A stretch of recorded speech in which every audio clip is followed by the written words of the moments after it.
Some of the, I suppose, where Samsung sit, some of the things you might not know is that from a technical point of view, we obviously we're into the buildings as well. So some of the the world's tallest building in Dubai there, Samsung obviously have a construction business as well. And we make 45% of all the world's container ships and luxury liners as well. So, anyone know that? I didn't know that. No, it's massive. So we, from a business point of view, you know, we're in finance, we're in, you know, ships and buildings, constructions, IT, digital RAM and monitors. And we play pretty hard. So obviously we lead in these areas. So smartphone, everything from your, as I said, your SRAM to your panels.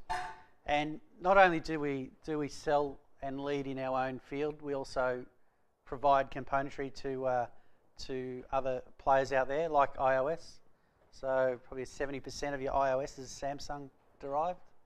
So everything from your screens to your digital RAM inside. We're actually the number one smartphone manufacturer in Australia, and as of last quarter, we were the number one mobile manufacturer in Australia as well. And it's taken 14 years to knock off Nokia. So who was a previous Nokia user? Yeah, everybody, right? Everybody. So I spent 9 years with Motorola, and Android in enterprise. One of the things we've lacked is the security aspect around the Android platform. So compared to iOS and BlackBerry, which have been very secure in the marketplace, we've had to address that. And I suppose talking with the CIOs, we needed on-device encryption, which we now have, and you've got solid firewalls, and we work with class-leading MDM providers. So you've got people that oversee your mobile fleet in the marketplace as well. For us, this is one of the strongest stories. If you look at the native Android platforms, such as if you looked at the Galaxy Nexus, which was the one before the GS2, they supported 32 policies just as an Android. Once we Samsungized it, we supported 350. So if you're using a Samsung product, your information's secure.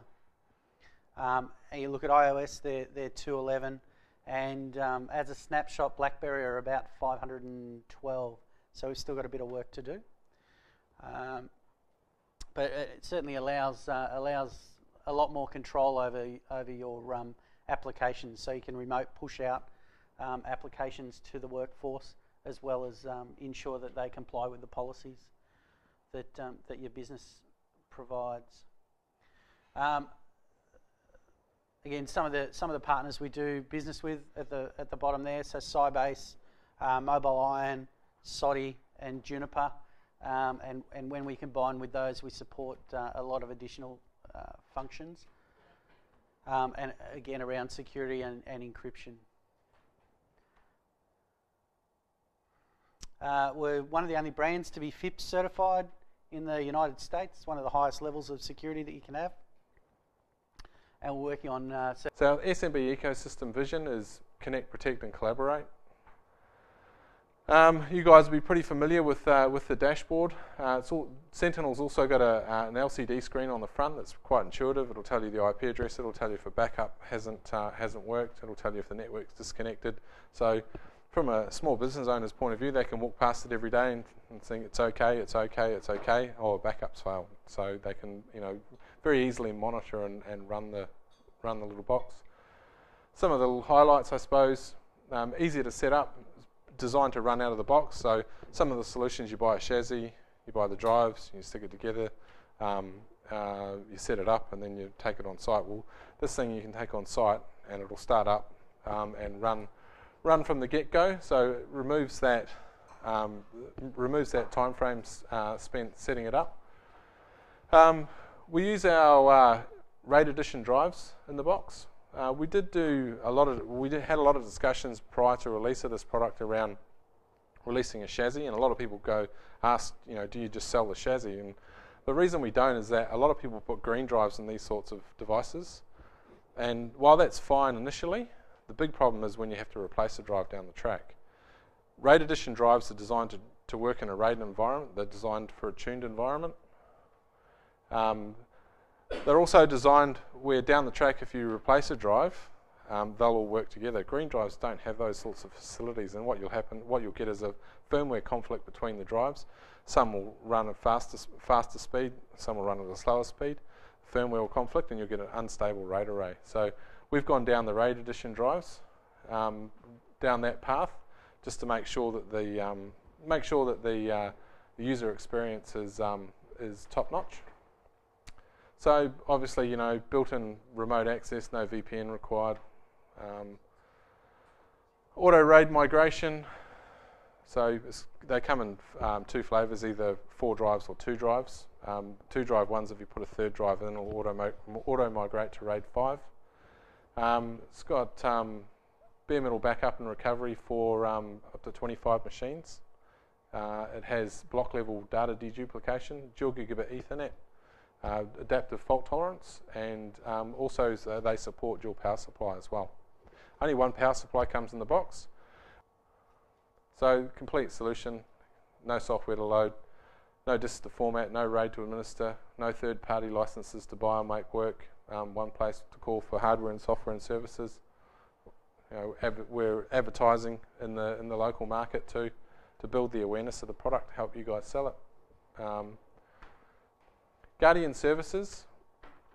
Guardian Services is our extended warranties. We have stock located locally. So we've got hard drives, power supplies, chassis located in the Sydney warehouse. It's a third party, it's not one of our distributors. And they are specifically there for the owners of Guardian warranty. Guardian Express is basically express hardware replacement. So if anything failed, we can have a replacement unit sent out within 24 hours. Guardian Pro is more targeted toward the small business owner that wants a bit of extra level 2 tech support with setting the product up and ongoing support. And then we've got Guardian Extended Care, which is basically Guardian Pro, but it also extends the warranty to 5 years on the unit. Yep. All right. Thank you very much for having us come along and present to you today. We're not talking about the technical side or the latest products and gadgets out there at the moment. We're talking about probably one of the last things that you think about in your business, and that's the insurance side of things and protecting you in terms of when you do have product failures, when you have loss of data and the like. And we'll run through a few of those things in a moment. Just as an introduction of who Joule is, I work for Joule Australia. We are a specialist underwriting agency operating out of Australia as well as throughout the world. We underwrite on behalf of various underwriters at Lloyd's out of London. And we're part of an international group writing 400 million in GWP across a lot of classes. But tonight we'll be talking about our information technology class in particular. Our offices, we're spread across the Asia Pacific region with 6 offices, and we're also throughout the European market as well. The information technology product, the insurance product that we currently have, and we have tailored to your particular group. Just a quick explanation of what it does cover. We are covering you for your professional indemnity exposures, as well as your public and products liability exposures. So it's a tailored product. You'll probably notice in a lot of contracts that you sign for your clients, you are required to have a professional indemnity component and a public and products liability component to the cover. We've combined that all within the one cover and termed it our information technology product. We have separate limits for both professional indemnity exposure and your public and products liability exposure. And I guess just a quick explanation of what we are covering there. In terms of professional indemnity, it's covering for you for any acts, errors or omissions that your you undertake in your professional activity. And within the public and products liability policy, we're covering damage to products, slip and fall type claims. So both your personal and public liability there. The limits that we offer up to $10 million under our PI section and up to $20 million under our PL. And we also have the ability within this product to include incidental non-IT activities. So traditionally we're just covering for IT activities and those activities you undertake. But if you're doing anything outside of that, we can also extend the professional indemnity and public and products liability cover to cover you for those activities. And we'll be able to answer any of those queries that you've got. I've just put together a few IT claim scenarios just to, I guess, explain when the cover does kick in and related to some of the businesses within your group.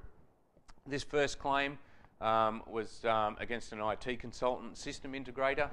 The insured or the IT consultant acted as IT security consultants and systems integrator for a third-party client.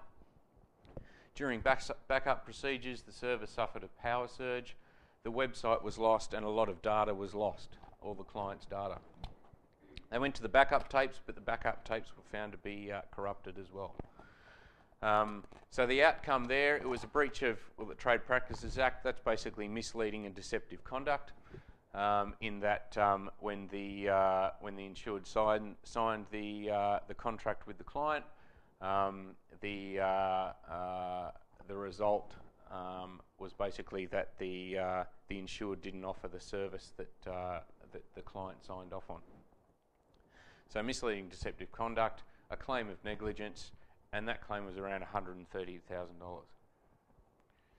All right, so I'm going to be here talking about the rest of your needs, rather than talking about the public and products liability and the professional indemnity side of thing. As an insurance broker, my job is to actually work with your business and be the extra. Essentially, I act on your behalf, so I'm almost an additional employee if you want to look at me that way. I'm there to cover off your business requirements so that at the end of the day, you're going to be covered in the event of something which is going to impact on your business and affect your way of generating a profit, continuing to operate. So that's what my job is. I already do insure a few of your group. I insure about 30 odd of you at the moment through my schemes. The SMBIT scheme, which is underwritten by Jill, which is the combined policy, and then I insure a few of you for your actual business requirements as well, so that's sites and situations. So I'll just go through pretty quickly. Just some general business risks, very common ones which people will come across, which is their property, interruption to their business activities, theft, money cover, though hopefully not too many of you have to deal in cash anymore, machinery breakdown cover, glass cover, general property and transit. Some of these I've put in here because if you've got a lease, a commercial lease requirement, then you'll in all likelihood have to cover off some of these things under your commercial lease. And if you're not sure, I can always check through it for you. So property cover is obviously your building, your contents, your stock. Stock is an interesting one because it includes your customer goods as well. So that means when you are going out to a site, you're taking from that site your client servers, etc. You're bringing them back to your facility and then you are working on them. Those are included under your stock section of your insurance policies.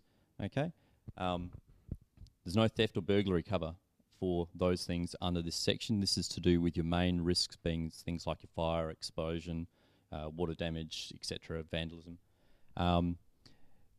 This is an area which can have people get caught out on what's called co-insurance or underinsurance. Generally speaking, you have to have insured to a minimum of 80% of the full replacement value of whatever you have insured under your property cover. So that's contents, that's stock, including your customer goods, and your buildings. So that's across the board, and that's something to be very aware of. You can find that you can have a claim significantly reduced if you don't meet that 80% threshold. And it's very easy to be underinsured if you don't update your sums insured regularly. So yearly or 2 yearly for buildings, but contents obviously as your business